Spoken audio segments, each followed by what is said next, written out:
શું નામ છે આપનું? કાજલ, કયું ગામ છે? શિવરાજપુર. શિવરાજપુર. આપને શું પ્રોબ્લેમ હતો? ચિકનગુનિયા કેટલા મિનિટમાં દૂર થયો? સારું છે હાવ. અત્યારે સાવ સારું છે? 5 5 મિનિટમાં રાહત. મિનિટમાં રાહત થઈ ગઈ ને એકદમ? તો ડૉક્ટર કોઈ કરે તો આ થઈ શકે?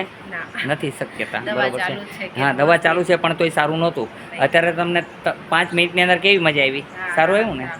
આપને બધાને કેમ છે? સારું છે. અહીંયા ચિકનગુનિયાના તમે જોઈ શકો છો એક આયરે 5-5, 10-10 દર્દીને લઈ લે છે અને 2 થી 3 મિનિટથી 5 મિનિટની અંદર દર્દી એકદમ રિલેક્સ થઈને જાય છે.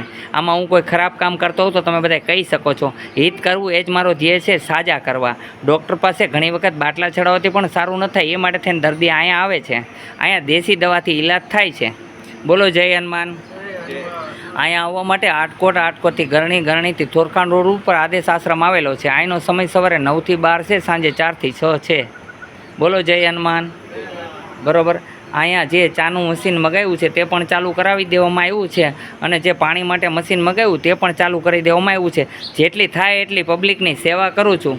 અહીંયા કોઈ સ્વાર્થ નથી. તમારી બેન ચિકનગુનિયામાં સાજા થઈ ગયા તો ડૉક્ટરોએ તો પૈસા લીધા છે. અહીં કંઈ પૈસા લીધા તમારી પાસેથી? પૂછી શકો છો. આમ તમારી નજર સામે જ વાત કરી કહો. ભાઈ, કોઈ પાસે જબરન કે પૈસા કાંઈ માગવામાં આવે છે? અહીંયા કોઈ પણ પ્રકારના પૈસા લેવામાં આવતા નથી. ફ્રી ઓફ ટ્રીટમેન્ટ છે. બોલો જય હનુમાન.